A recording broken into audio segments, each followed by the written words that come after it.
Welcome to the Nation Diplomatic Dispatch, your window into the world of diplomacy and global affairs. I'm Jason Wee. Malaysia and India share a long-standing relationship with shared roots in history, culture, and trade. That partnership continues to evolve today with growing cooperation in areas such as construction, infrastructure, power, and investment. To discuss the current state of Malaysia-India relationship and future opportunities, we're joined by DATUK RAMESH KODAMMAL, Chairman of the ASEAN-Indian Economic Council, Malaysia, someone who has been at the forefront of economic collaboration between ASEAN and India. Datuk, thank you so much for joining us. Now, I want to start off maybe from the top. How would you describe the current state of Malaysia-India relations, particularly from an economic and business standpoint? Thank you. ASEAN-India has got a long cultural and economic relationship since independence. We received our independence in 1957. India had its independence in 1947. And if you notice that Malaysia and India were all British colonies, we have followed the British law. Our relationship has started from those days. Before that, we had our cultural relationship for centuries, as we all know. India has always been having friends, visitors, and businesses coming from India to Malaysia in those early days. And this has grown up into an engagement and arrangement which we feel that ASEAN, India, Malaysia, India has moved forward in this 21st century. I think this is something which everyone must realize, that this relationship has not started yesterday. It has been there for centuries. And today we are talking of how to improve our trade. Our relationship has always been there. There's no doubt about that. The Malaysia-Indian relationship has been there, will be there, and we are going to carry on with it. But now there are things which we have to look at, that with the new global shift in economics, how does India and ASEAN and Malaysia play a very important role? We need to hold hands with all our neighbors. So to zoom in on that, on the ASEAN, India, and Malaysia relationship, can you tell me a bit more about what trade really happens between these treaty spheres, and do they constitute large amounts in terms of trade between different countries, especially for Malaysia and India? Yeah. First, we must understand India is a huge population, 1.5 billion people, and 1.5 billion is a huge market. Of course. Just looking at it, if we can have a huge trade with China at this point of time, why has India been left out? So we have to look into what India needs and how we can work together and collaborate to see the improvement of trade. No doubt the trade is there, but we have not reached to the numbers which we expect. ASEAN-India have got a great opportunity for further growth between India and ASEAN. And Malaysia is a hub within ASEAN. Whenever we talk of Malaysia, we are a hub within ASEAN and we are a trading nation. There's no doubt about it, the way we are moving. You know, we have got a lot of praises from all around the world. Now, speaking of that relationship between Malaysia and India and the diplomatic closeness, there are rumors and word that we may be expecting a visit from Indian Prime Minister Narendra Modi. This may or may not happen, but if it does, why do you think this is an important time for Malaysian-India ties, and how would a visit from the Prime Minister of India impact our relationship business-wise? Thank you. That is a question on everyone's lips, whether Prime Minister Modi is in or is coming. But we really do not have much information on that. We are hoping to get the right information. We believe that he might be here sometime on the 7th or 8th of February, around those dates, because I think this is a overdue visit. Our Prime Minister Anwar Ibrahim was there in August last year, and we had a lot of discussion on our strategic relationship with Malaysia. And we felt that there are a lot of things which Malaysia and India would be able to do and work together. We are talking of infrastructure, we are talking of the Digital Council and things like that. Now, as a strategic partnership with India, I think the Prime Minister Narendra Modi might be here, and we will follow up on the discussions which we had earlier in India during Prime Minister Anwar Ibrahim's visit. Now, as you said, by right, India has more than 1 billion people, but only constitutes around 3 to 4% of Malaysia's total global trade. And that's strange given that China, for example, who is roughly around the same size in population-wise as India, constitutes the second or even largest of our trading partners. What do you think it's going to take to move India up in Malaysia's ladder in terms of our global trade network? Is it going to be a growth in a particular industry? Is it manufacturing? Is it construction? Where do you think the opportunities lie between the economic relationship between Malaysia and India? First thing we must understand that India is a service-oriented nation. Services are very important, which we can receive from India and they can provide. India is very good in the pharmaceutical industry. If you would have just read in the papers lately on the genetic medicines, in Malaysia will be saving close to $1 billion. So India is one of the biggest countries around the world which is in pharmaceutical medicines.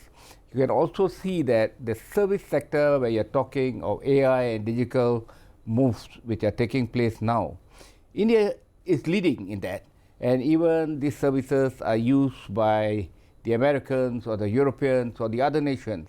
So in ASEAN, these services can also be provided where the growth engine can be there.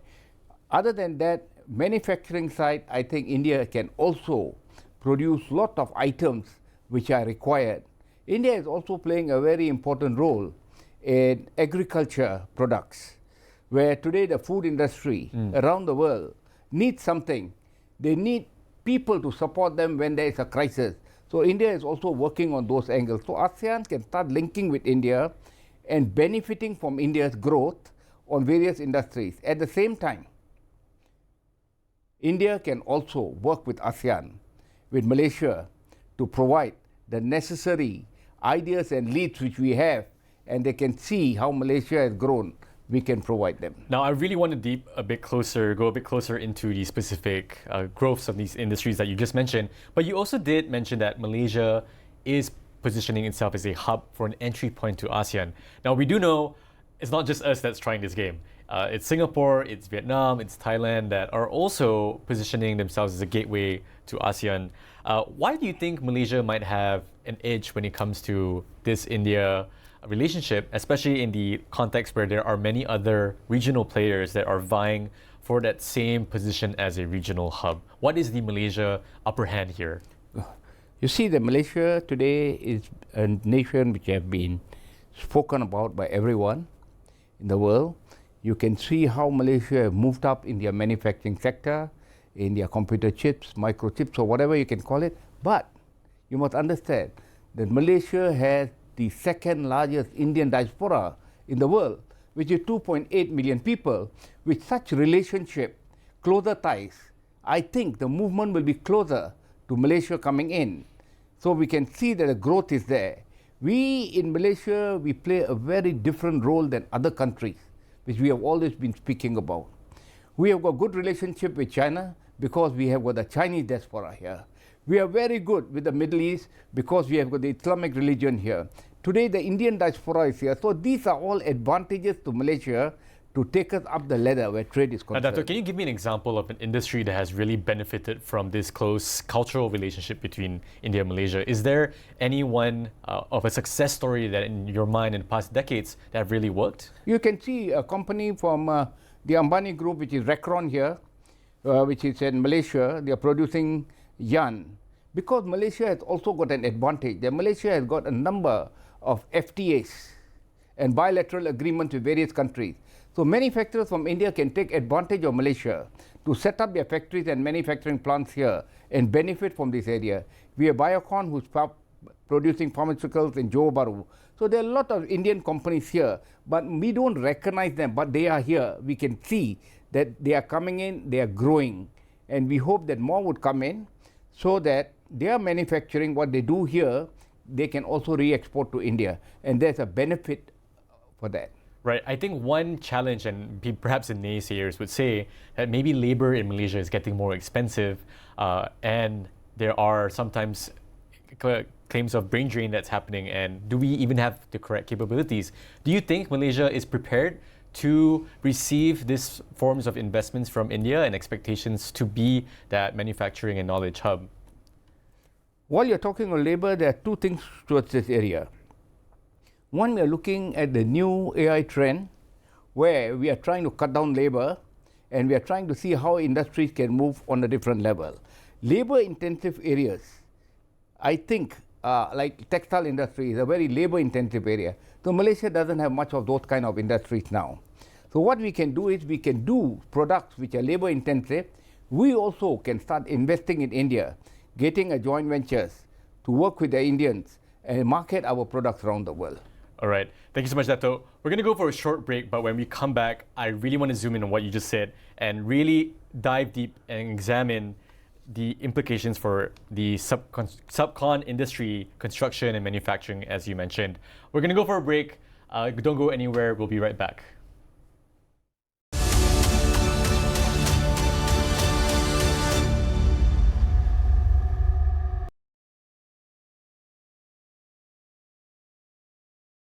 Peluncuran hari ini untuk kesejahteraan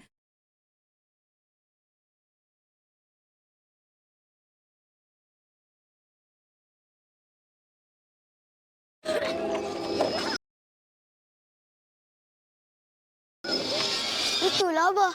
Tak asingkan sampah. Patutlah kena asing. Abah, asingkanlah semua ni. Tak asing lagi ni.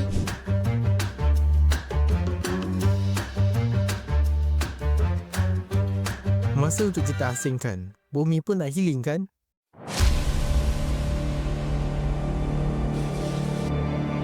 Seorang jurutera perunding dihadapkan ke Mahkamah Session Kuala Lumpur hari ini atas tuduhan menerima rasuah berhubung projek pembinaan Stadium Duta Perdana. Saya sebenarnya ada benda saya nak laporkan, Tuan. Laporkan jika anda mempunyai maklumat mengenai rasuah. Jangan biarkan rasa takut menghalang kerana anda dilindungi oleh Akta Perlindungan Pemberi Maklumat. Rasuah dihina, maruah dibina.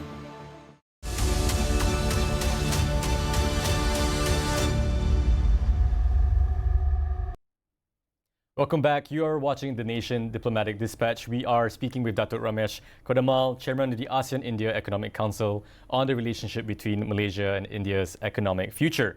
Now, DATUK, I want to go back into the construction industry. And many have said that the ASEAN and India relationship is the next frontier for Malaysia's contractor and subcontractor industry. Can you tell us a bit more about why this may be an angle which Malaysian companies, both MNCs and SMEs, might be interested in, especially as the Indian market may open consistently more in the coming year? I'm a very strong believer that the early bird catches the worm. And India is opening up. There's no doubt about it. India is moving forward. And their GDP is improving, their economic is improving, the construction industry within India is improving, and India has come up with a plan of having about 1,000 smart cities. So when you have such of things coming up, the construction industry automatically takes a step forward. And we don't want to be left out.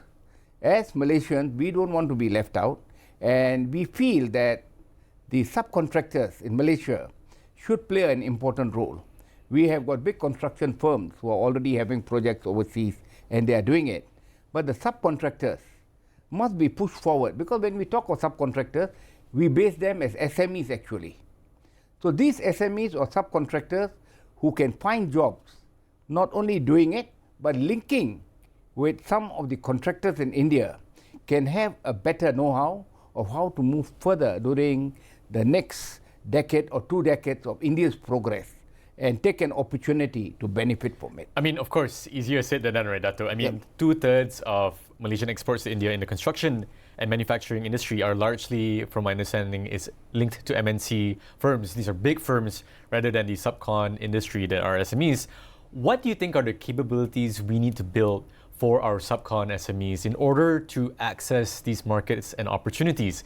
Because the Malaysian construction industry is one thing, but entering India and entering the relationships with these larger construction firms in this billion large country, it sounds like a massively different industry.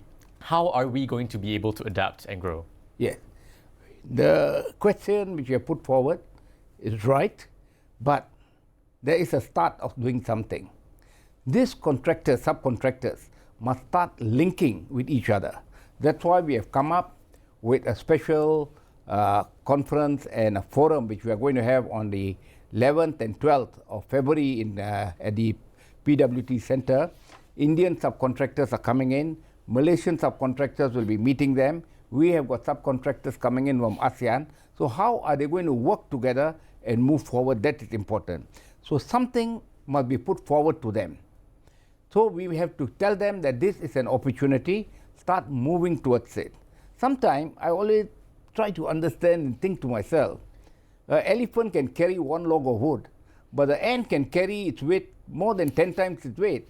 So sometimes we don't underestimate small subcontractors.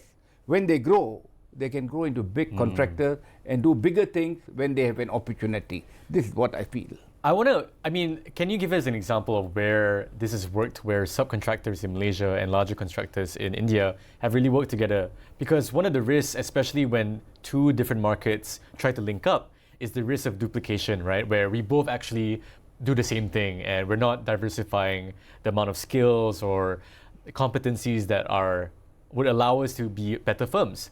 Is there an example where complementarity has been proven within this ASEAN-India-Malaysia relationship? I can say that there are things happening on the quiet. With the new AI studies coming up, contractors are using systems to see how they can improve. This knowledge comes from partners who have got experience in what they have done before. So when someone has got some study of a certain matter, you can pass it on to your counterpart to improve yourself. It is difficult, but it is not impossible, because I think India is a growing market. There's a great opportunity. We must look towards it and find the opportunity which we can.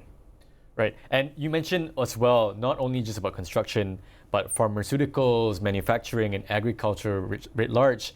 Will these lessons that subcontractors in Malaysia learn from the construction industry, do you think these are also opportunities and frontiers in other industries? Sure. Where are the pockets of gold here? Sure. I think when you're talking of subconstruction and subcontractors, it is a vast industry which has been opened up. You just cannot focus on infrastructure or development. There are other pockets where their openings are there. So if the subcontractors try to understand and learn that there is an opportunity and they move to a different area, I think the benefit is there. We don't tell them to think of the old ways of doing things. They come up with new ideas and new ways of doing things. That's what's important. I want to focus also on the event that you mentioned, the conference. SubCon 2026 is what I understand it's being called. It's positioned as more as an exhibition, and as you said, it's an opportunity and a platform for smaller Malaysian subcontracting firms to link up and form a collective of sorts, right? How do you think this process is going to look like, especially given that smaller firms may not be as have a high risk of appetite when it comes to venturing into foreign firms? Where do you think the Malaysian government, or where can the larger economic ecosystem come in and support these SMEs to enter these firms? I think the Malaysian government is doing a lot for SMEs. They have a lot of programs for various sectors. The subcontractors and the construction industry also is being looked at on how the government can push them to improve themselves. Finding partners is a very important thing. So when you have an expo or an exhibition or a conference of this nature, it is very important that these subcontractors start linking with others who they feel they can work with. You don't become a big contractor all of a sudden. You start working with big contractors and getting a job and move forward to become a big boy. So there is an opportunity. They must learn how to do it. Right. And with this exhibition, we also have participation from India. I mean, obviously China, Turkey, Thailand. What do you think are outcomes that Malaysian companies should expect to walk away from these exhibitions? And what do you think is a marker of success for you? Because it's easy to say, let me work with you now, but this relationship might fall apart, once you walk away and things might not materialize. Where are the choke points and what are the signals of success for you, Dato'? Yeah, the first important thing is they must find a right partner. They must understand whether the job undertaken by them can be met with.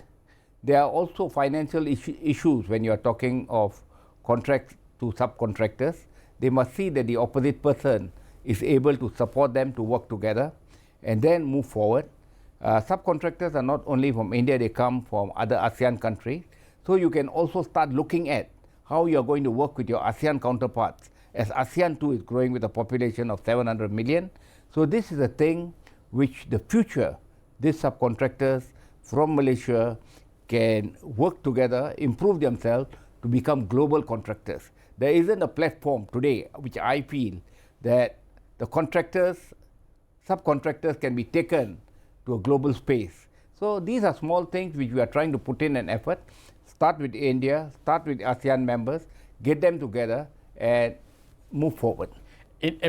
Really, you're describing what a perfect storm what seems to be shaping up. We have possibility of the Prime Minister of India visiting Malaysia on the horizon. We have platforms like Subcon 2026 coming up. Other than these two pieces of the puzzle, what else do you think is needed to really accelerate the Malaysia-India Economic Cooperation over the next year? It's a critical year for Malaysia as well. There's massive expectations for economic growth, and this does seem like really a window that we must take. What else is needed? I think this is the greatest opportunity of the century. They always say whenever there's a crisis, there's an opportunity. And today the world has got crisis all around it. The global political situation, the tariffs around the world. So everyone is looking for a better partner and to improve themselves. So I think India is already exploring to see how they can move around the world and do better trade. So today I believe that there is a talk in India for the EU-India FTA. So India is moving. ASEAN too has to hold hands and move together with others and see whether they can work together with their neighbors. We are already working very closely with our ASEAN neighbors. We are doing very well with China. We have got an opportunity with India. So I think we should hold hands, move together and make this decade a fantastic year for ASEAN and India relationship. And as the last message, Dato', that sounds like an amazing picture of the future. What is your final message to Malaysian subcontractors and SMEs who may be hesitant to participate, to buy into this vision and to expand beyond Malaysia, given the low participation numbers we have today? No, I personally feel the subcontractors, SMEs and small businesses must always take an opportunity to see the future. Because if you don't take a step forward, you're always going to remain at the same space. So if everyone moves forward, sees what's happening in the world, where expos are there, where exhibitions are there, where links are there, start moving with them. We in Malaysia have got so many various chambers of commerce, organizations who do this, but it is now left up to the SMEs to see what they want in their life. You can always take a horse to a pond, but you cannot give water to the horse. So this is the same situation for all our SMEs. They must move forward, they must work, and they must see that India has got an opportunity and ASEAN is growing together. So I personally feel to my SMEs and my friends who are hearing me today, move forward and take this opportunity. That is a great note to end on, Dato'. Thank you so much for joining us. Now, the opportunity for the further maturation of Malaysia-India ties is clearly visible and the platforms are in place, and I think the next year will show whether Malaysia, ASEAN and India can take cooperation and partnerships to the next level, be it trade, construction, infrastructure or other emerging sectors. Opportunities open doors, but only prepared firms can walk through them. Thank you so much, Dato', for joining us today. I'm Jason Wee. Thanks for watching The Nation Diplomatic Dispatch, your window into the world of diplomacy and global affairs.